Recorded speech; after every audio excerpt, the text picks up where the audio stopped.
Hello everybody and welcome back to my channel Cooking Addiction. Today let's prepare Goan Prawn Balchao. I've taken prawns here, wash and drain them and then apply salt and turmeric powder, mix well and marinate it for around 30 minutes. To make the masala, in a mixer jar add dried red chillies, garlic, ginger, cumin seeds, cinnamon stick, cloves, black peppercorns, turmeric powder and Goan toddy vinegar.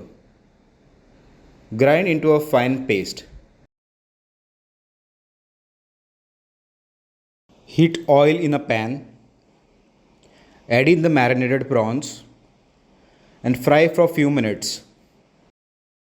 After frying the prawns for around 5 minutes, you will see that they give out moisture. So what you can do is you can remove this liquid and use it later for making prawn curries or other prawn items. Once the prawns are nicely cooked, you remove it in a separate bowl and in the same pan add more coconut oil and add a chopped onion and saute it till it's light golden in color. Make sure you don't burn it. Now add the ground masala.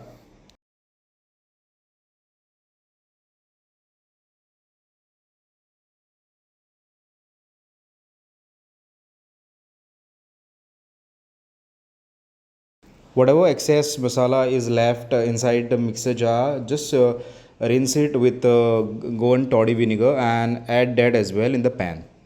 Cook this masala on low heat till the raw flavor from the masala goes away.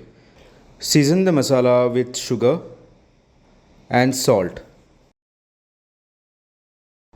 Now add the fried prawns and mix well and cook for more 5 to 10 minutes till it's nicely combined. You can add little extra oil if you prefer. Remove it in a separate bowl and allow it to cool at room temperature and then store it in a clean, sterilized and completely dried airtight glass jar. If there is less oil, then heat a little neutral oil and let it cool and pour it on top of the prawn balchao. This is done so it doesn't get spoiled.